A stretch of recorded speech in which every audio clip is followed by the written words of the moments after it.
想吃肉。亲娘说，我爹是暗王，全京城最有钱的残废，他现在不想活了，我去了正好给他送终，然后继承亿万家产。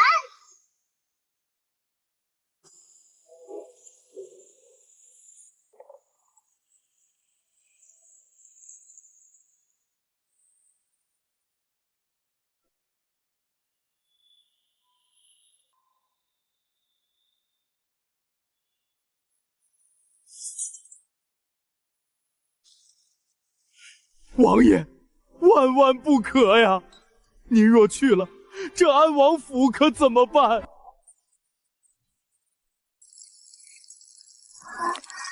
来得早不如来得巧，刚认亲就能吃席。慢着！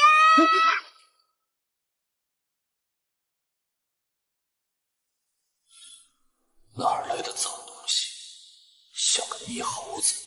谁家的野种，扔出去，杀了！爹，你这就是外行啦！爹，这孩子叫王爷，爹，还叫王爷怎么上吊？你说什么？唉，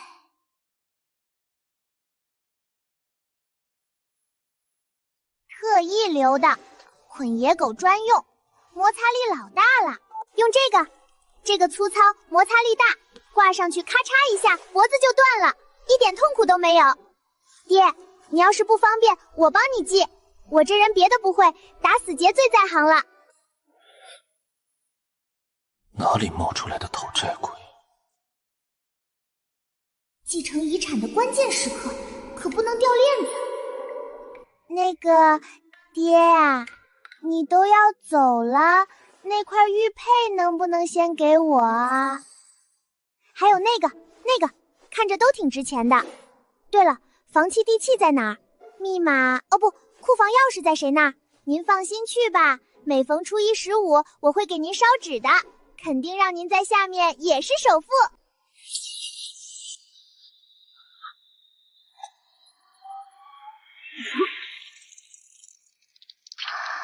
王爷，这血积压3年的玉血，竟被这娃娃气出来了。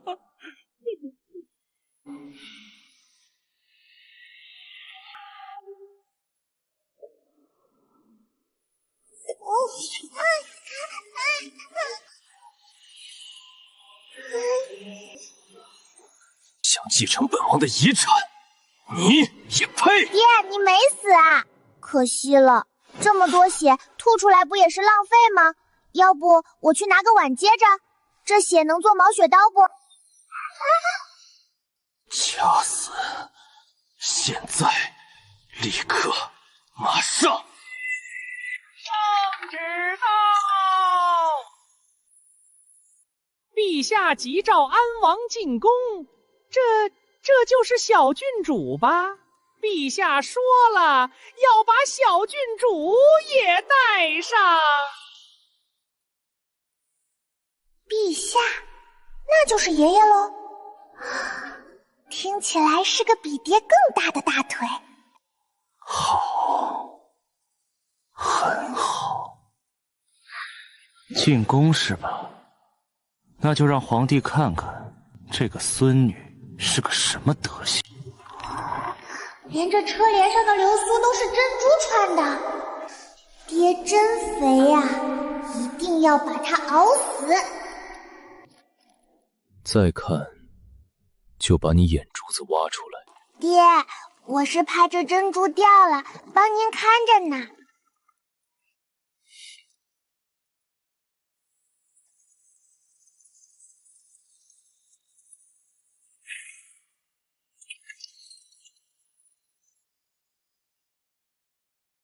扔在这自生自灭。想甩掉我，没门儿！这可是进宫面圣、认证身份、锁定遗产求成权的关键时刻。等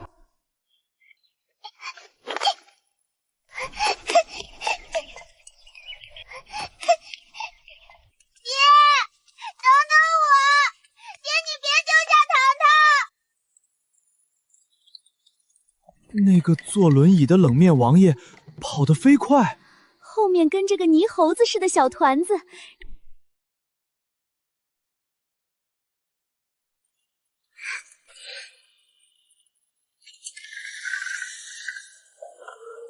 3年了，自从那次大战断腿后，朕这个最骄傲的儿子就废了，一心求死，谁也不见。今天居然为了一个孩子进宫。王爷爷，这就是朕的孙女。地板都是金的，皇宫果然更富。王爷爷，您快救救爹爹吧，爹爹他太苦了。这死丫头又要做什么妖？爹爹穷啊，府里都没米下锅了。刚才在家里，爹爹饿得都要上吊了。他说只有死了才能省下口粮给我吃。什么？胡说八道！本王何时？爹，你别瞒着了。皇爷爷，您看，这是爹爹上吊用的绳子，我都给拿来了。爹爹说，王府的钱都被坏人骗走了，他活着也是拖累。糖糖不想爹死，糖糖宁愿饿肚子，也不要爹死。毕竟爹要是真把钱败光了，我继承个屁呀！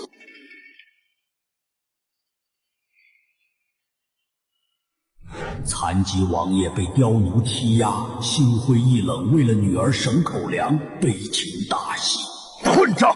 堂堂安王府竟然被欺负到这个份上，内务府那帮奴才都该死！父皇，儿臣没闭嘴！朕知道你傲气，不肯说。好孩子，苦了你了，这么小就知道心疼你爹。皇爷爷，糖糖不苦，只要爹有钱吃饭，糖糖吃土都行。来人，赏安王府黄金10000两，赐御膳100道，把那些克扣安王府用度的奴才全给朕杖毙。黄金10000两，发财了！这波卖惨血赚，谢谢皇爷爷！皇爷爷万岁万岁万万岁！好一个大孝女，这哪里是来认亲的，这分明是来通过气死我，好直接继承遗产的。好啊！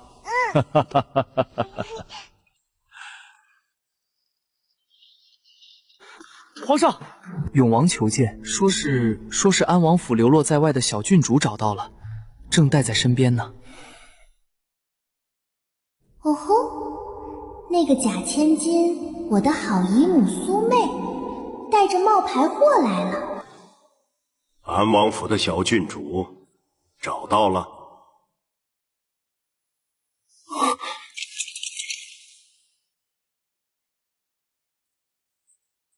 皇爷爷，有人来找糖糖吗？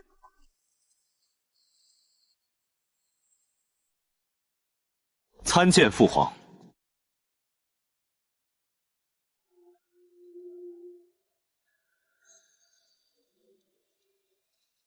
灵儿，快叫皇爷爷。皇爷爷，灵儿好想你呀！这怎么又来一个？哎呀，这哪里来的小乞丐？怎么能在御书房这种地方？好臭啊！陛下，这脏东西别冲撞了龙体。三弟，你这是从哪儿捡来的野丫头？居然带到父皇面前，也不怕丢人现眼？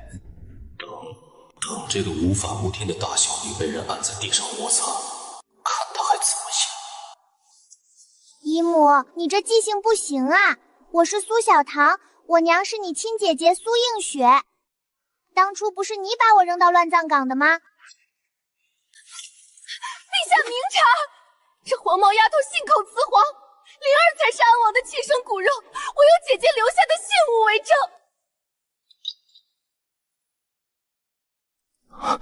那是我当年给映雪的定情信物。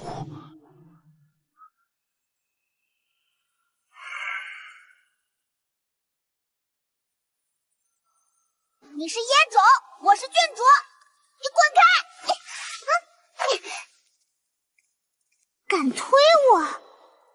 我是只想搞钱的苏小棠，不是任人欺负的软柿子。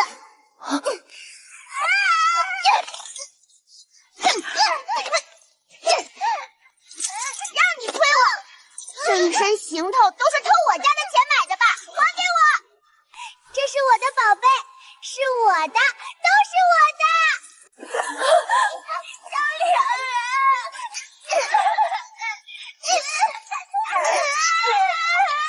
人，放肆！哪里来的野丫头敢打本王的侄女？来人，把她拉下去打死！完了，这次玩大了！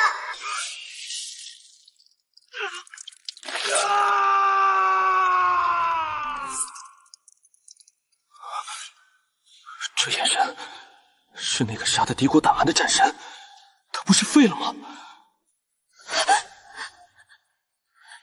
本王还没死，什么时候安王府的人轮到你们来管教了？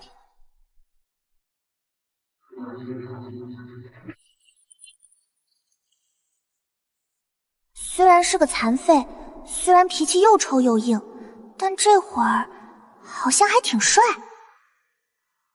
还愣着干什么？那块玉佩也是你的遗产，不抢回来等着过年。好嘞，爹！嗷！这死气沉沉的安王府，终于有点活人气了。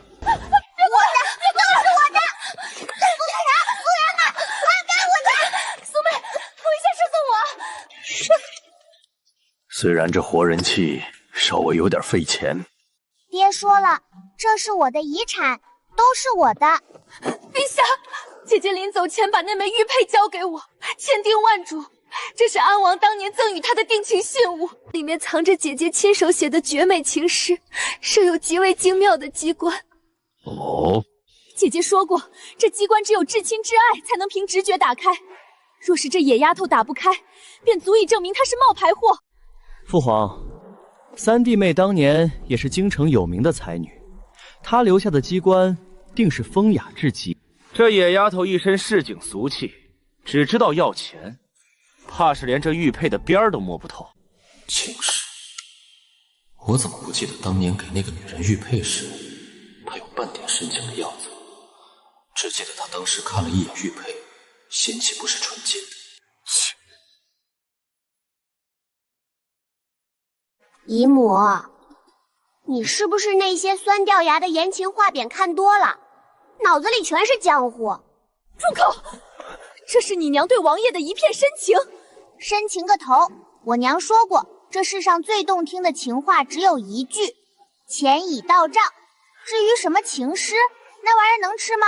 能换大肘子吗？放肆！大殿之上，岂容你满口铜臭？皇爷爷，我试试。要是我打不开刚才夺的金锁、金钗，还有这安王府的继承权，我都不要了。哦，若是打开了呢？那我就要姨母身上那件云锦料子的衣服，那料子这得值50两银子呢，扒下来给我做抹布正好。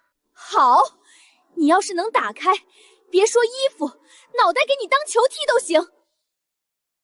我要你的头干嘛？又不值钱。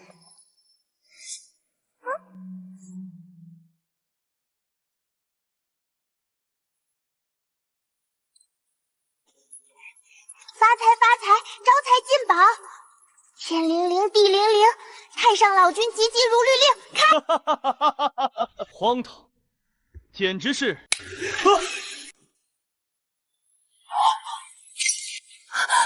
不可能！怎么可能是这种开法？怎么不可能？我娘说了，这叫见钱眼开机关术。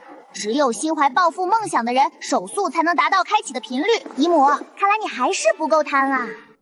有意思，真有意思。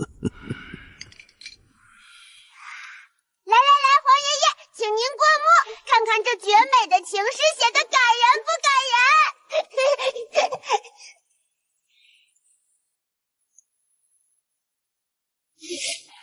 哦，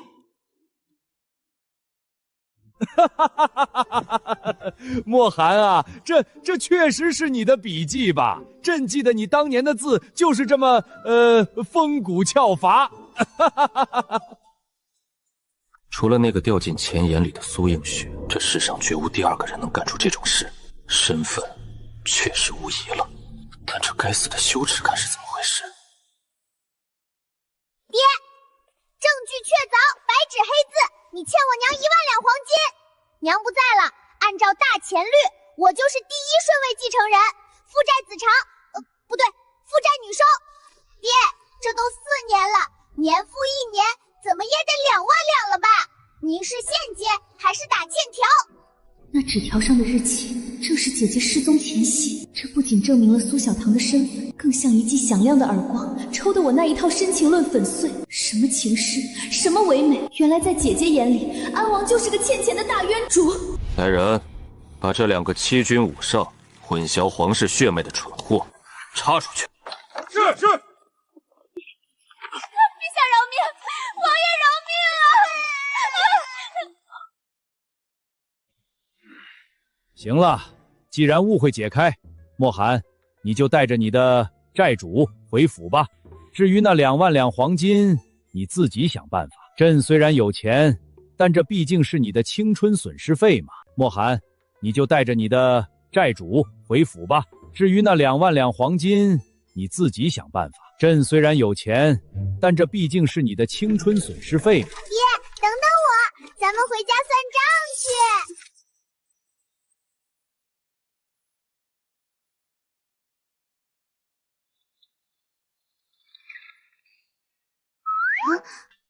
爹，是要现在还钱吗？其实我不挑的，银票也行。想继承遗产？想要那1万两黄金？想，那是我的血汗钱。好，安王府不养闲人，更不养文盲。明天卯时，送你去国子监读书。啥？考不到甲等第1，这张欠条作废；考不到前3，没收所有零食。要是敢逃学，本王就用那根绳子把你吊在王府门口当晴天娃娃。救命！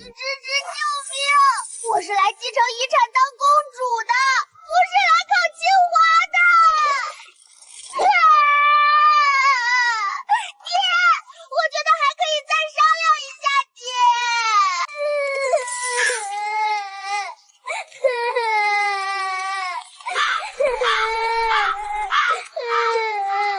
虽然没死成，但这日子似乎也没那么开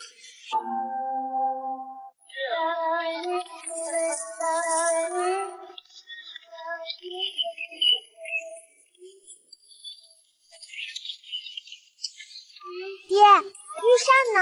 王爷爷不是赏了100道菜吗？怎么连个响都没有？御膳房送来至少要1个时辰。至于府里，厨房连老鼠都饿死了，你想吃空气？老奴见过王爷。哟，这就是小郡主吧？刚才听门房说了，小郡主想用膳。唉，王爷明鉴啊，非是老奴不尽力。这几个月，王爷治腿的花销如流水，府中账面上早就空了。别说府膳，就是这晚上的糙米粥，还得去隔壁借米呢。借米？借米？管家伯伯，你这肚子圆的能塞下个西瓜，也是喝粥喝出来的？一个3岁的野丫头懂什么？郡主这是什么话？老奴这是为了王府操劳过度，浮肿。既然郡主不信，来人！这是王府近3年的开支行系。小郡主若是觉得老奴贪墨，尽管查。若是能在这账里查出1两银子的余钱，老奴把脑袋拧下来给您当凳子坐。这账本做的滴水不漏，连户部的老会计来了都得挠头，更别说这字儿都不识几个的小娃娃了。倒要看看这视财如命的小丫头，面对这如山的假账，是哭还是闹？爹，这人是不是傻？我才3岁，让我看账本，这不虐待儿童吗？我不看。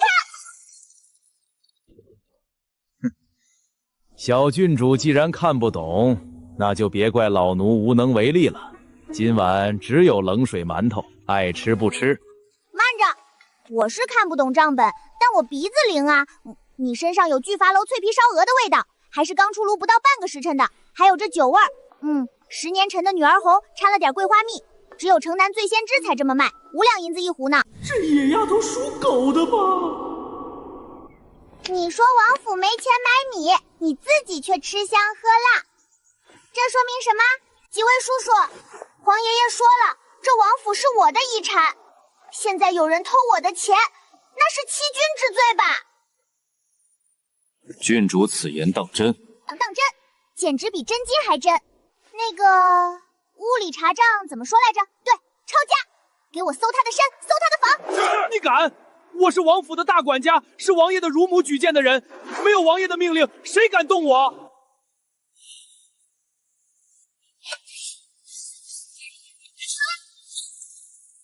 手！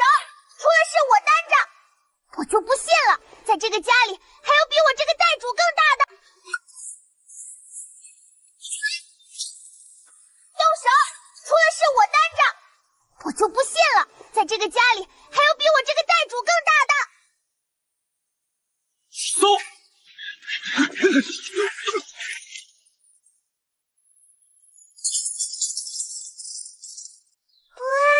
好多宝贝呀！都是我的，都是我的。哇，这玉佩比我爹那块还好。冤枉啊！那是老奴的提己钱，王爷救命啊！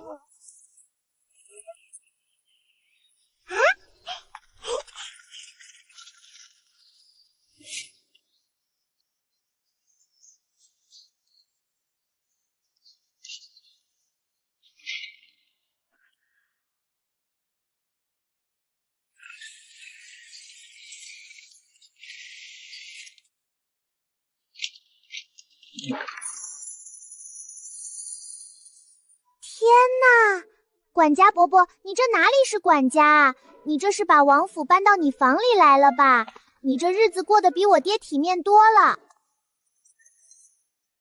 搬出去，全都搬出去！箱子呢？快拿箱子来！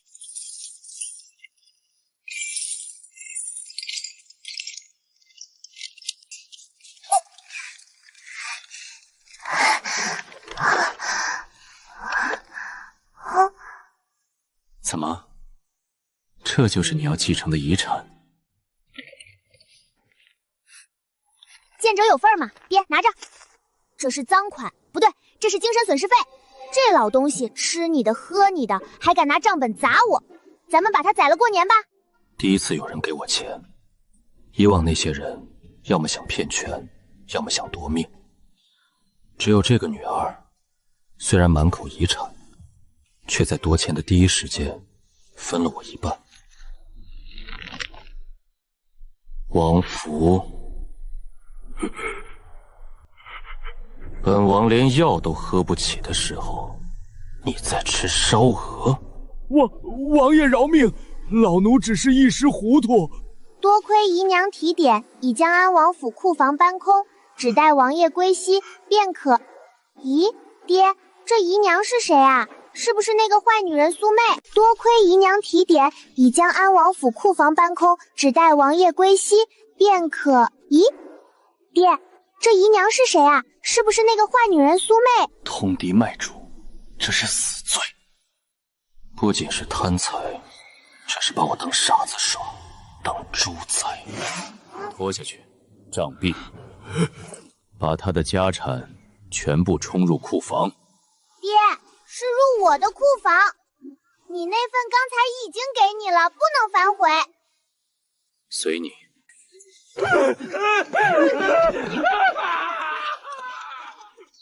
好，这个看起来只会撒娇卖萌要遗产的小郡主，才是这王府里最不能惹的主。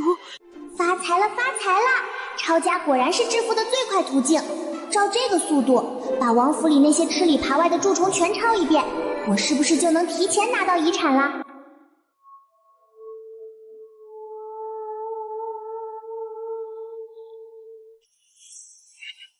这里就是安王府，如此乌烟瘴气，成何体统？老夫乃国子监祭酒，奉陛下之命，特来考教小郡主的学问，既然小郡主精力如此旺盛，那便现在开始吧。若是不通文墨，明日去了国子监也是丢人现眼。比讨债更可怕的东西，补课老师上门了！爹，我现在把钱还给那个死胖子，让他活过来帮我上学，行不行？不行，钱货两定，概不退换。爹，我现在把钱还给那个死胖子，让他活过来帮我上学，行不行？不行，钱货两定，概不退换。有辱斯文，简直有辱斯文！王爷，此女满身铜咒，目无尊长，若是入了国子监，岂不是要坏了那一池圣贤水的清气？老夫绝不同意。老头，你吵到我的钱睡觉了。你听听，你听听。你还真的想缩藏？爹，把这老头插出去吧，我在数金子呢，他挡着我光了。祭酒大人说的也有几分道理。安王府虽不复往日荣光，但也不能送个草包去国子监丢人。谁草包？我那是大智若愚。是吗？既然你说自己不傻，那总该识数吧。若是连基本的算学都不通，这1万两黄金你也算不明白，放在你手里也是浪费，不如充公。哼！你想得美！出题，现在就出！算错一个铜板，我把头拧下来给你当球踢！好个狂妄的黄口小儿！既然你不知天高地厚，那老夫便考考你。听好了，大前北境有驻军10万，需从京城运粮，路途3000里，征发民夫5万，每名民夫负重6斗，每日耗粮2升，大军每日耗粮2000担。若要保证大军1月之粮，除去路上损耗与民夫反常口粮，运抵边关时，实需从京城发粮几何。这哪里是考校一个3岁稚童，这分明是科举算学科的加轴大题，甚至涉及统筹与损耗，稍有不慎便是差之毫厘，谬以千里。这老东西下手挺狠。等等，民夫也是人，回城不给饭吃吗？还有，这粮草是精米还是糙米？折损率按多少算？还有中间商吃回扣吗？那个死胖子管家以前这种事儿没少干，这得算进成本里啊。按旧例，无回扣，精米速算。哦，那就是理想状态下的模型喽，真不严谨。来人，去算出来。不用那破棍子，太慢。5525 6848，民夫损耗做分5，总成做分子，积分不对，这里用不上积分，直接套公式。时需发粮64万3200担又5斗。这怎么可能？若按现在京城市价，1袋精米1两3文银子，折合白银83万6160两，而且这个运输方案亏大了，简直是败家子！胡言乱语，何来败家一说？笨啊！3000里的路你用人背，民夫吃的比背的还多，为什么不征用牛车？1辆牛车能拉10担，耗粮只有民夫的1半，换成牛车还能再省10万2千两白银。啊！笨啊！3000里的路你用人背，民夫吃的比背的还多，为什么不征用牛车？1辆牛车能拉10担，耗粮只有民夫的1半，换成牛车还能再省10万2千两白银。啊！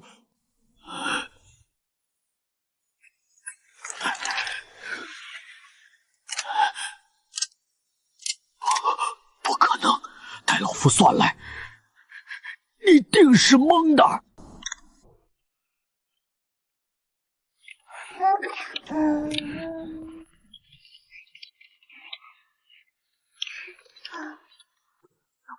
去搬吧，都搬我屋里。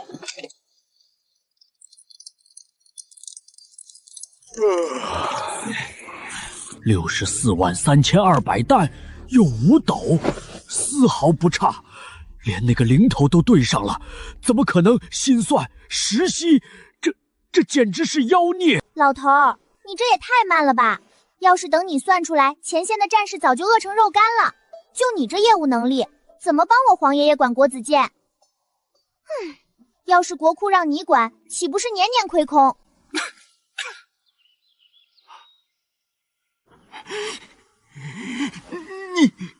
你羞愤、震惊、自我怀疑，恨不得找个地缝钻进去。祭酒大人，看来本王的女儿虽然不通文墨，但在爱才这件事上确实天赋异禀。这算学一科还需要修习吗？王爷，此女虽有小聪，但毫无德行，更需入国子监严加管教。切，玩不起。爹，怎么样？没给你丢人吧？那万两黄金是不是可以归我啦？贪财、聪明、不要脸，还真是像极了那个人。不错，耶！既然算账算得这么清楚，那正好，明日去国子监，除了读书，顺便把这些账都给本王收回来。收不回来，你就别想吃饭。对了，不仅要收本金，利息也得按你刚才心算的标准来。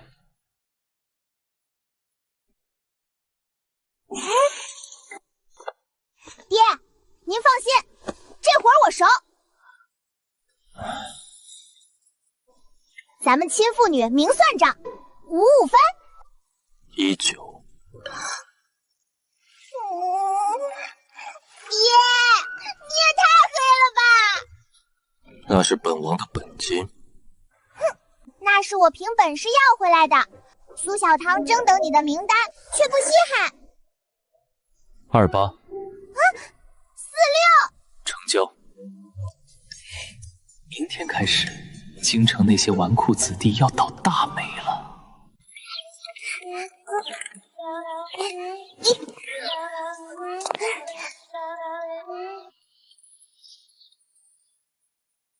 读书？不存在的，我是来上班的。那是谁家的？安王府的吧？你看那破马车，那个3岁的野丫头，安王疯了吧？送她来国子监。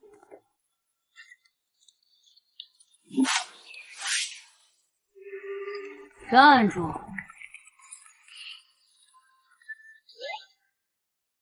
哟，这不是昨天在御书房撒泼打滚的小叫花子吗？殿下，这就是那个把安王气吐血的野丫头。你看她背个算盘，是打算去账房当丫鬟吗？国子监是读书圣地，不是要饭的地方。想进去，行啊，钻过去。若是钻得好看，本王这只金甲大将军赏你根鸡毛当头饰。安王废了3年，安王府早就是京城的笑话。欺负一个没娘疼、爹又不靠谱的野丫头，谁会有心理负担？这鸡真肥，这腿真壮，红烧一定很香，炖汤更是大补。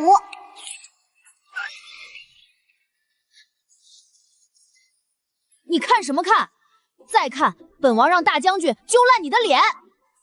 我在看钱。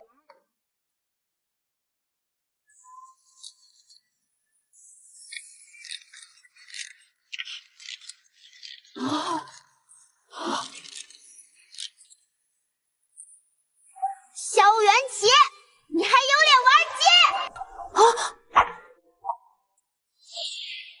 萧元启，你还有脸玩鸡？这丫头疯了，敢直呼皇长3名讳！放肆！你个野丫头敢直呼本王大名！来人，把她拽下来打死！谁敢？宣和3年5月，你借安王府本金3000两，用于地下斗鸡场翻本，说是借，其实是偷拿了我爹的印章去钱庄支的。那时候我爹刚断腿，躺在床上动弹不得，你就去偷他的印章，这笔账你逾期2年了。什么啊？皇长孙偷拿安王的印章，3000两。那时候安王不是刚受重伤吗？这也太……还有这种事啊！还有这种事啊！看不出来啊！这种陈年旧账怎么会被翻出来？你胡说八道！本王堂堂皇长孙会缺那3000两银子？证据呢？没证据就是诋毁皇族。要证据是吧？9出13鬼，年复1年，加上逾期麻息、通货膨胀费、精神损失费、跑腿费以及我现在的误工费，一共是18432两银子。抹个零头，给18500两就行。抹零头是往上抹的吗？你这是超高贷，大钱律法不认。哼，超高贷，这可是昨晚孔方正、孔祭酒亲自换算的算法。我爹盖了章，皇爷爷都知道这本账的存在。你要是不服，现在就把孔祭酒叫出来，咱们当面对质。听说昨天这野丫头在御书房把皇爷爷哄得团团转，万一是真的，要是让父王知道自己2年前干的混账事，非打断我的腿不可。我现在没带那么多钱，改天还你。这是承认了，这是承认了。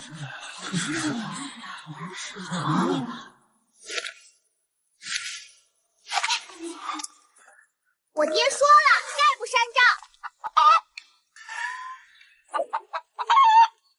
没钱还债，那就肉偿吧。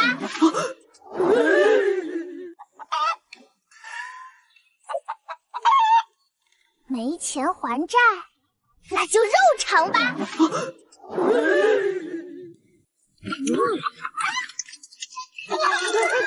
么？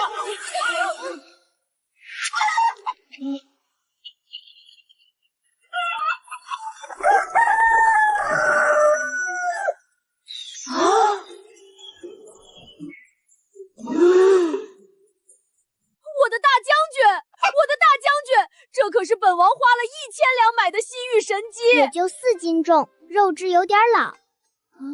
算了，抵你100两利息，剩下的咱们慢慢算。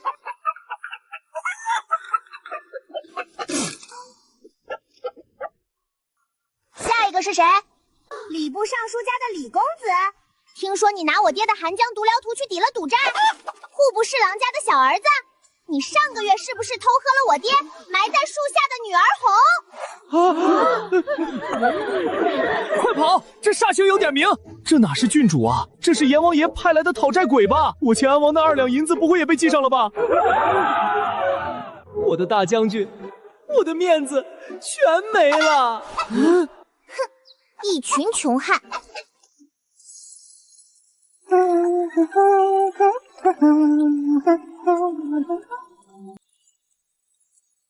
让开！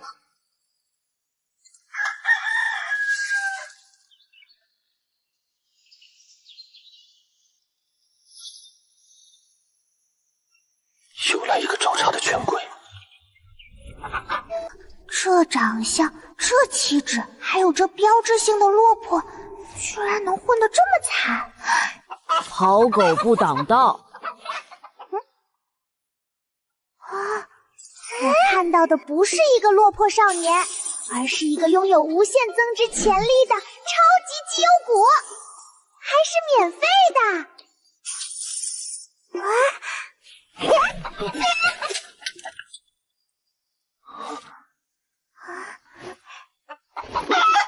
哥哥，你长得好像那个帮我数钱的账房师傅呀，跟我混吧，包吃包住，这只公鸡给你补身子。这安王府的人都是疯子吗？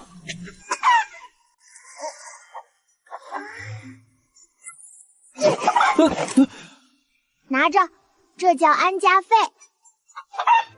这只鸡的价钱够买我这条贱命100次。我是个连饭都吃不饱的杂役，他给我这个做什么？走啊，愣着干嘛？第一天上工就想偷懒？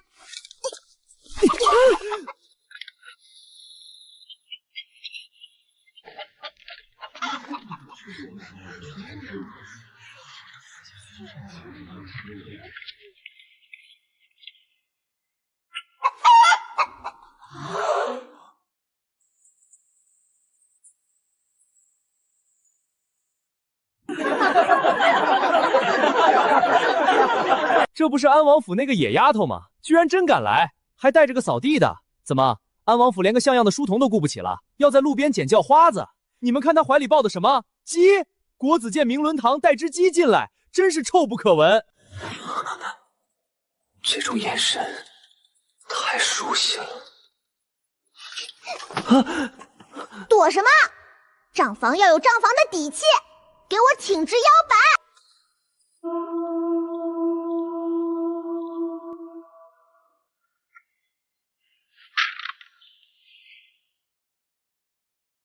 安静！孔记主特意交代过，绝不能让这满身铜咒的野丫头在国子监好过。国子监乃清修进学之地，岂容污言秽语？既然新来了同窗，规矩不可废。苏小棠，老夫且考考你的底子。盐铁赋开篇即言国之重力，你将论确言之法这一段背诵一遍，若错一字，戒齿10下；背不出，便滚去院中罚站1整日。盐铁赋那玩意儿晦涩难懂，涉及到极其复杂的国家赋税、关卡折损。别说一个3岁的女童，就是在座的这些10岁少年，能同顺读下来的也没几个。这摆明了是往死里刁难。夫子，这杂役手脚不干净。皇长孙殿下今早刚丢了价值1000金的金甲大将军，转眼就落到了他手里。国子监岂能容忍盗贼？学生请命，立刻将这手脚不干净的下贱胚子乱棍打死。原来是个贼！安王府这是什么眼光？捡个贼当书童？打死他，免得脏了咱们的眼！不知道萧元启的斗鸡是怎么来的，这是那丫头抢的。但此刻所有的脏水和杀意都泼向了我，没有用的。我这种深如草芥的杂役，权贵们想碾死，连个理由都不需要。更何况现在人赃并获，习惯了，只要打不死，就还打死他！打死他！打死他！盐铁赋是吧？不就是算国库的进项吗？背多没意思，我给你算算账。荒谬！经典岂是算账？大钱盐铁官营，沿海主盐，1斤盐的本钱是3文，卖给百姓1斤20文，利润6倍。但这叫赚吗？不，沿途州县设卡36处，层层盘剥，过路费抽走30%，运抵京城，仓储漂没又报损2%，20文的盐，国库只能收进4文。若是开黑店，掌柜敢这么探我的本金，我早把他的腿打折了。这盐铁赋写的不是治国，写的是大钱这帮蛀虫的贪墨明细表。这怎么可能？他报出的折损率和过路费关卡数，竟然与户部上个月呈递内阁的密折分毫不差。这真的是3岁能懂的东西。背完了，接下来咱们算算另一笔账。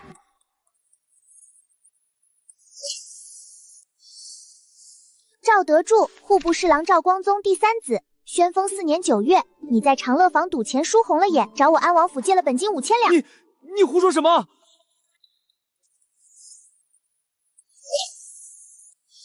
赵德忠，户部侍郎赵光宗第3子，宣和4年9月，你在长乐坊赌钱输红了眼，找我安王府借了本金5000两。你胡说什么？还不承认？按照当初立下的契书，9出13回，逾期2年不还，连本带利，你现在欠我安王府8360两白银。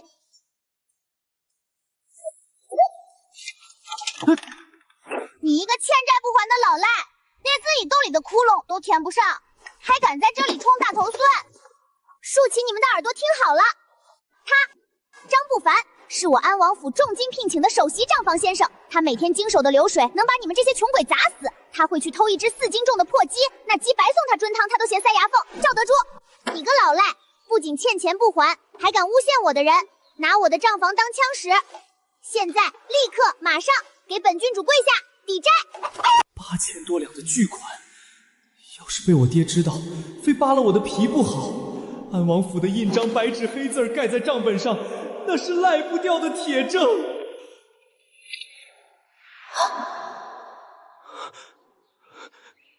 郡主饶命，那钱我还，别告诉我爹。堂堂户部侍郎之子，被一个3岁女娃用一张账单逼得当众下跪。那是赵德柱，他给一个杂役下跪。安王府那账本是个什么邪物？算盘一响就让人跪了。他是我13年的人生里从未见过的风景，没有讲什么大道理，没有用皇婿身份压人，他就用最世俗、最功利的借口把我从烂泥地里拉了出来，并在我身上贴了一个安王府私有财产、闲人免动的标签。我是张峰。啊！放肆！简直放肆！苏小棠，你敢在国子监逼迫同窗下跪，此等行径与市井泼皮何异？你不是自诩算账厉害吗？孔祭酒有令，半月之后便是国子监月考。你既然入了国子监，就必须下场。你若不能在算学和策论上堂堂正正赢过灵儿郡主，你就给老夫滚出国子院，并且交出你手里的那本妖账，从此不得踏入长街半步。萧灵儿可是自幼请大儒启蒙的才女，苏小棠一个刚会数数的3岁孩童，怎么可能赢？这摆明了是要借此机会彻底废了安王府的翻盘资本。真的假的？这谁知道？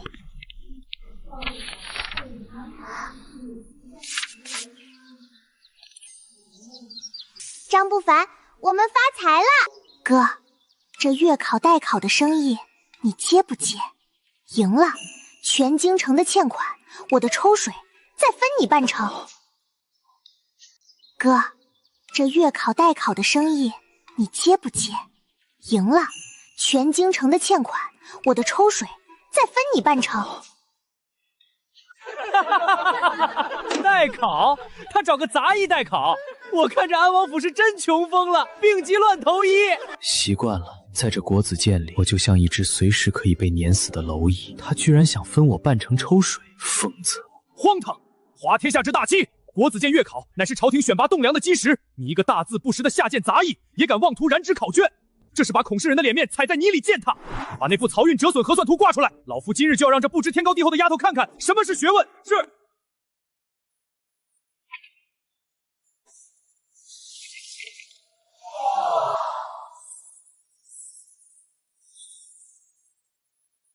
苏小棠，这可是户部尚书去年亲自出的考题，别说他一个扫地的，就算是户部那些拨了半辈子算盘的老吏，看着这图也得算上整整3天。他要是能看懂这上面的一行字，本王今天就当着全堂的面，倒立把这方砚台生吞下去！哈哈哈哈！安王府这次是把脸丢尽了，这杂役今日必死无疑。冲撞孔圣人，乱棍打死都是轻的。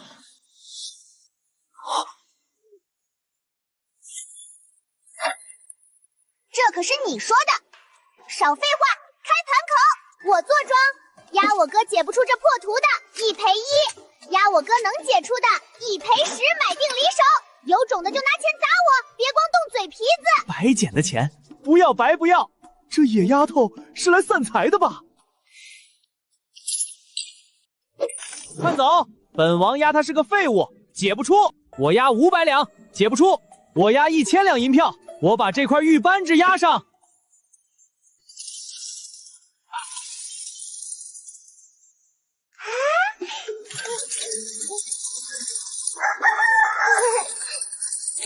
他甚至都没有问过我一句到底会不会算，就把后背交给了我。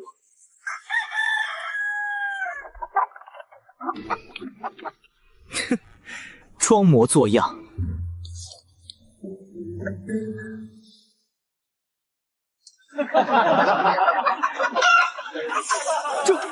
他连算竹都不用，他写的这是什么算法？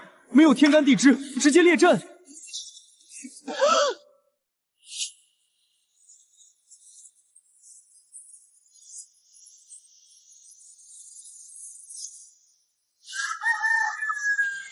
解好了。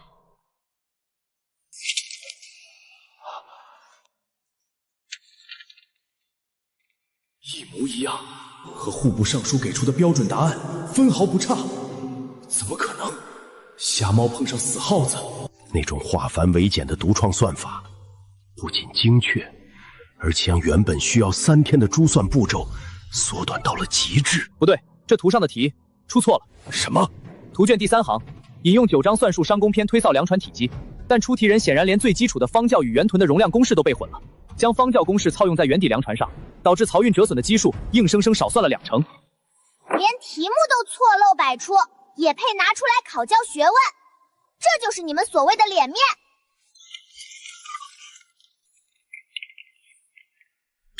真的写错了，户部尚书亲自出的题，居然连基础公式都套错了，而满朝文武竟然没有一个人看出来。哥哥威武，天神下凡，财神爷附体。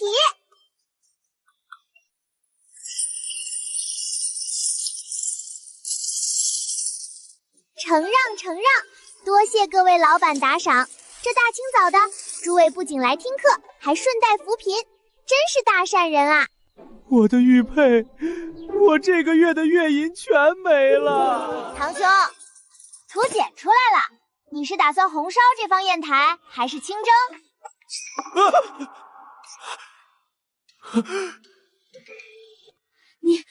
你敢逼本王？怎么输不起？老赖！怎么输不起？老赖！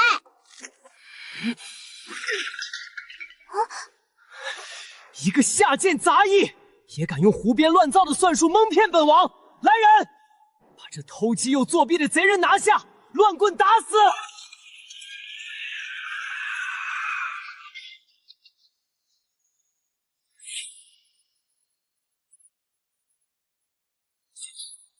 人在国足间，这群权贵解决我比踩扁一只蚂蚁还容易，但我不能退。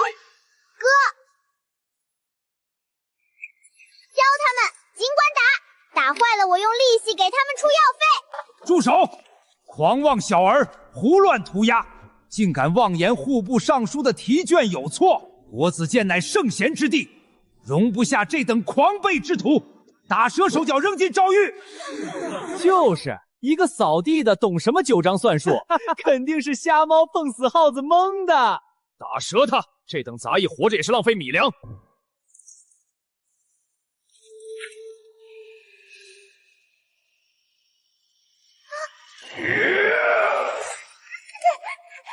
爷，救命啊！有人要抢你的钱啦！放肆！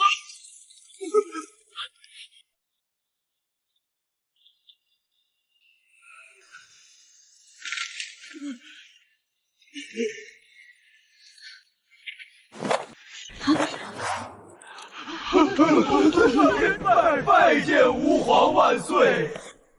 陛下怎么会微服出巡？怎么偏偏在这个时候？皇爷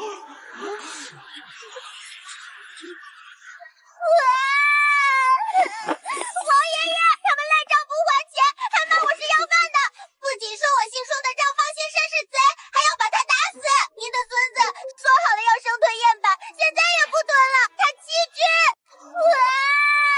皇爷爷，他们赖账不还钱，还骂我是要饭的，不仅说我姓双的张方先生是贼，还要把他打死。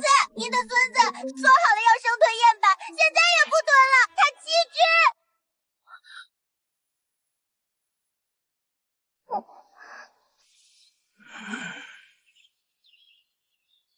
袁启，你要打死谁？皇爷爷明鉴，是这不是小郡主伙同一个谏议作弊，辱骂夫子，污蔑朝廷命官出的考卷。孙儿只是维护国子监清誉。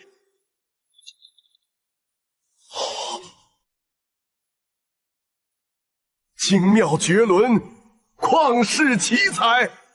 洪继久，你好大的胆子！如此浅显的算法谬误，旁人一眼便能识破，你却浑然不觉。户部重臣耗时整日，竟不如一位布衣用心，尔等实在失职。愿赌服输，既然输了，那方砚台你便亲自擦拭干净，若有半点怠慢，严惩不贷。皇爷爷，天，我乃皇长孙，我乃皇长孙。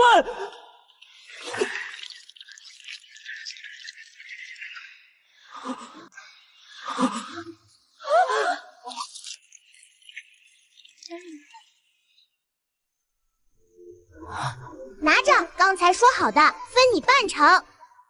从今往后，我的命便是他的。不对，这等常用的仓储折损公式，就算是户部刚入职的书工也不会弄错。臣不知，30个劳力齐算，不可能看不出这个错漏。这绝非算错，将原屯按方教计算，基数便凭空多出2成，这是借损耗之名私吞北境大军的军饷粮草。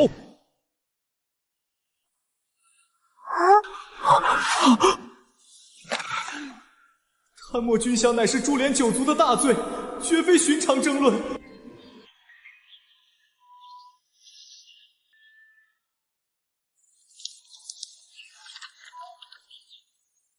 黄爷爷，既然我哥帮您查出了这么大的贪腐案，挽回了上百万两的损失，这追回的赃款，您看能不能按10%给我结一下反贪奖金？反贪奖金？朕的国库都被这群蛀虫搬空了，你还敢来薅朕的羊毛？想要钱，自己去抄，持朕金牌令箭，龙良卫任你调遣，给朕把户部查个底朝天。查出来的赃款，朕分你1成。诸位，新鲜出炉的免死金牌，开过光的，摸一下10两银子，包年98折。要不要沾沾喜气，保佑你们老爹不被抄家？陆叔叔，搞快点，去晚了赵老头该把金子融成尿壶了。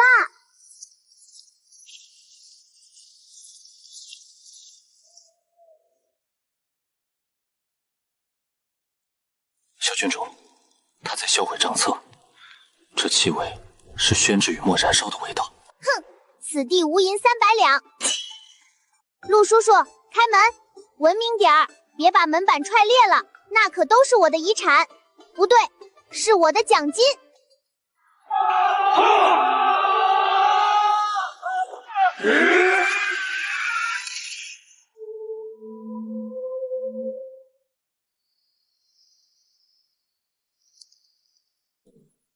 圣上误我，圣上误我呀！老夫呕心沥血整理户部历年弊端，正欲上奏，不料老徒昏聩，竟走水烧了书房。老夫正痛心疾首，尔等竟持兵戈入室，是要羞辱这一门清廉吗？小郡主，库房里除了几袋糙米和2捆柴火，1两银子都没搜出来，地窖也空了。这老狐狸早有防备，若是搜不到实证，明早文官的唾沫星子能把安王府淹了。一群毛头小子跟老夫斗，我早把家产转移干净。好个黄毛丫头，拿着鸡毛当令箭！你要抄家？好啊，老夫今日便撞死在这石柱上，看天下读书人如何口诛笔伐你那个残废爹！老头儿，演过头了。哼，哥，别管那些了，请你帮这位大人好好算一算这尚书府的耗费明细。大前正一品官员，岁俸10080两。赵大人入朝30载，不吃不喝，合计30万两钱银。正堂立柱，外是普通漆料，内里实为珍稀金丝楠木，一根市价25000两。此处共有12根，共计30万两。这院里的假山石看似寻常，实则是江南特供的太湖奇石，一石运费1两银。这片石阵光运费便要6万两。天啊！这赵府金丝楠木做柱子，还说没钱，这一根柱子够咱们全城吃1年肉了。乖乖，那是祖上余荫，先祖随先帝征战，这乃是朝廷赏赐。你们无凭无据，怎能私闯民宅？要证据是吧？要证据是吧？陆叔叔，这种空心墙一般怎么开？空心墙？你想干什么？这是老夫的祖宅，你敢动我一砖一瓦，老夫就……我就拆，我就拆！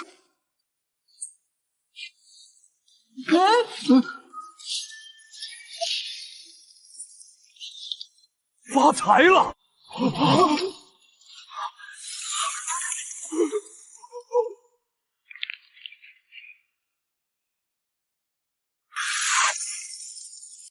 心理素质真差，陆叔叔还愣着干嘛？拿秤，拿箱子，快去！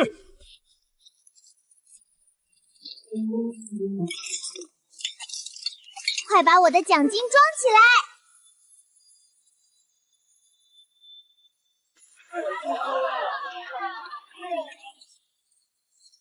贪官死有余辜！抄得好，安王府小郡主是活阎王。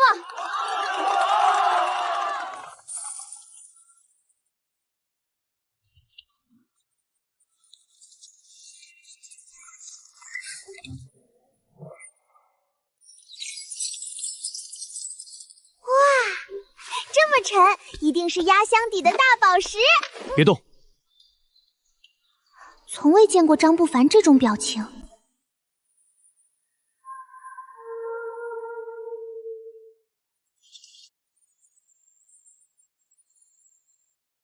这个赵光宗不仅仅是贪官，他还是3年前那场几乎埋葬了我爹，让安王府坠入地狱的投敌帮凶。这个赵光宗，他还是3年前那场几乎埋葬了我爹，让安王府坠入地狱的投敌帮凶。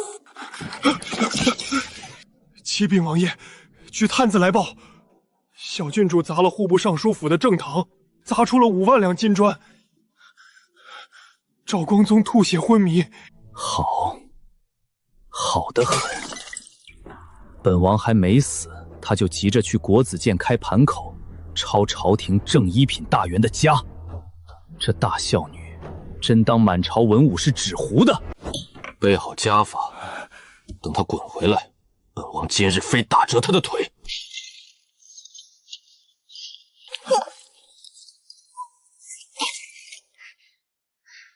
爹，别装死了，我把你将家产输给永王的欠条找着了，赶紧的，把你剩下的私房钱都过户给我，完了这宅子就要抵债了。小郡主疯了！王爷本就在气头上，他不仅不知错，还敢当面咒王爷破产死绝，这简直是在阎王爷的生死簿上跳舞！混账东西！本王今天非抽你不可！跪下！少吓唬人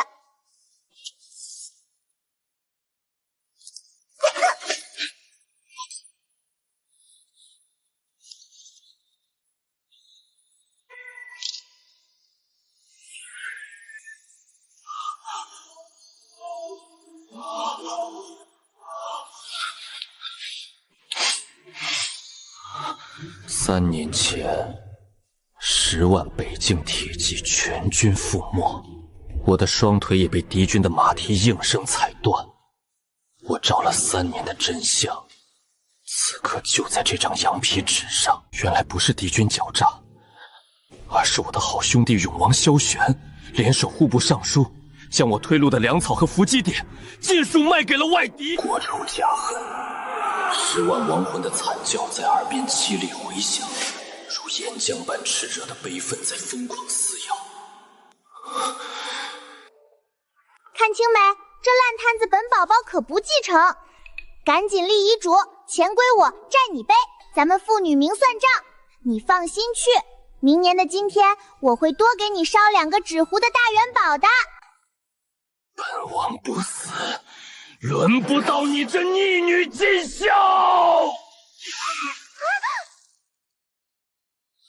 看清没？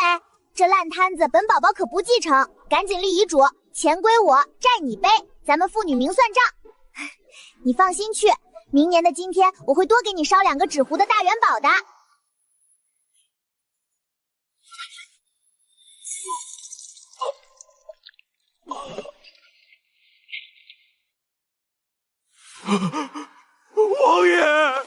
王爷归天了！这么不争气，遗产是不是可以直接交接了？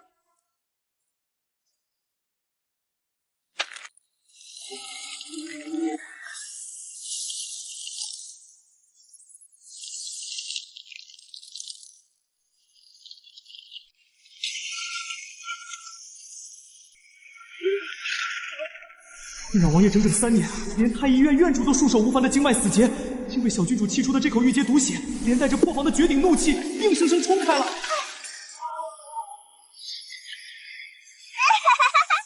哦，爹，你诈尸了！哇哦，爹，你诈尸了！你内力这么高，去天桥底下表演胸口碎大鼠，一天能赚多少钱？55分账干不干？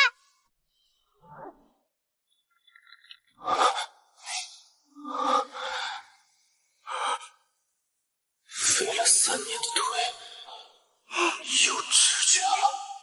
想分账？哼，好，本王就先用仇人的血给你筑一座金山。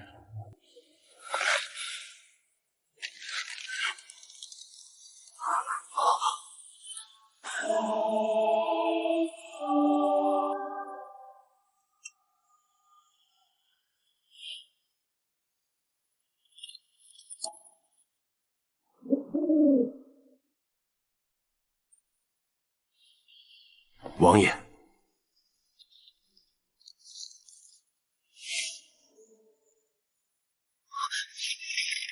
立刻封锁城门，调集所有私兵，拿本王虎符去京郊大营调兵，不惜一切代价，今夜踏平安王府。外面的叛军兄弟听着，你们已经被我一个人包围了。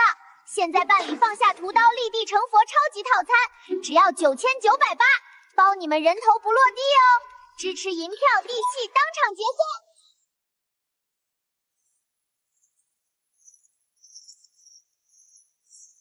破门！拿下那废物护女2人，寻出布防图，即刻销毁，一只苍蝇都不能放出去！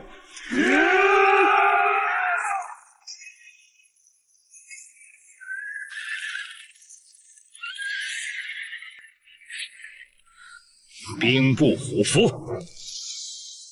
萧莫寒，你个缩头乌龟，死到临头，居然只敢让这3岁的野丫头出来挡箭！本王今日就让你的遗产没人继承！爹，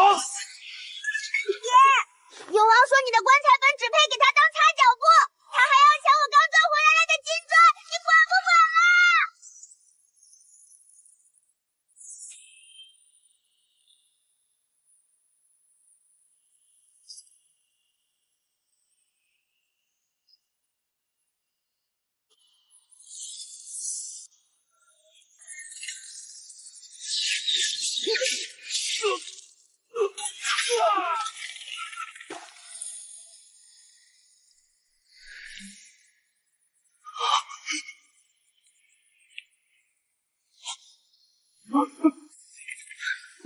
你的腿，你居然站起来了，这绝不可能！你杀了他，给本王乱刀砍死他！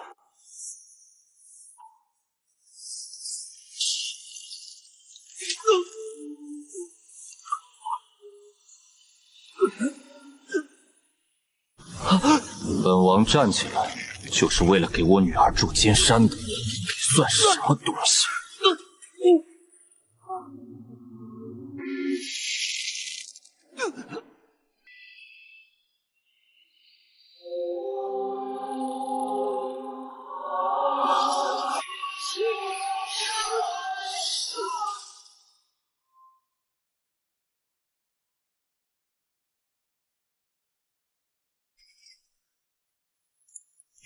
末将参见战神。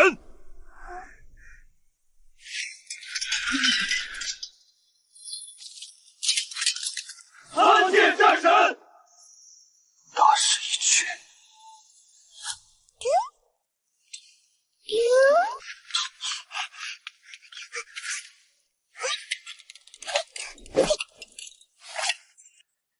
各位叔伯，造反未遂也重罪哦，免死金牌摸一次1万两，看在我爹的面子上打个8折，支持嫡妻抵押和分期付款哦，手快有手慢无啊！前面那位小胡子叔叔，我看你印堂发黑，必须摸2下转运。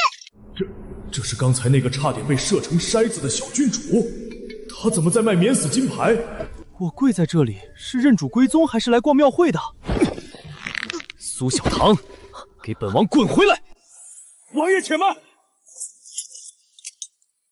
末将今夜接到兵部调令前，在城郊截获此物。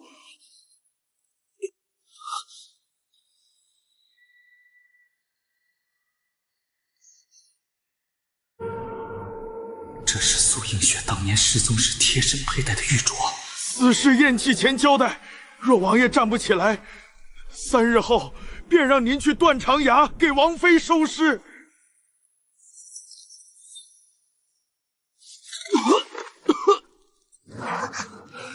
娘还活着，娘还活着。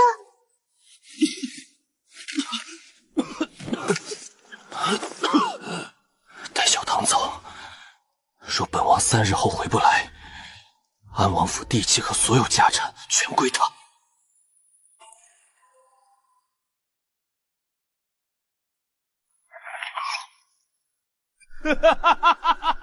去啊，去送死啊！断肠崖底是本王为你精心准备的天罗地网，那里藏着本王还养的3000死士，外加整整10万斤黑火药。你那铜臭婆娘，此刻正被铁链吊在崖壁上吹冷风。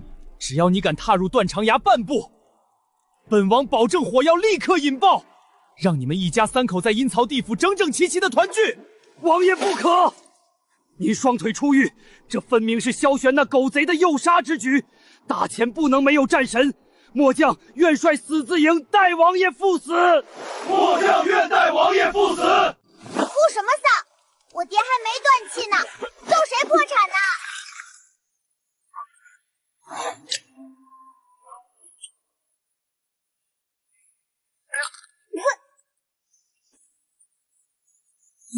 爹，你被这老登骗了。我娘当年为了换全聚德10只烤鸭，早就把真玉镯给当了。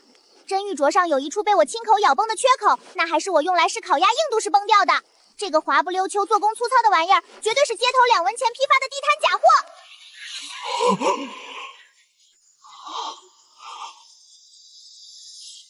不可能，绝对不可能！那是本王花了3000两银子找天下第一玉雕师仿。咦，这假货里面还密密麻麻刻着字呢，像个密码本。微雕暗记：断肠崖底地宫，存永王司库赤金100万两，绝版字画100箱，题款暗号天王盖地虎。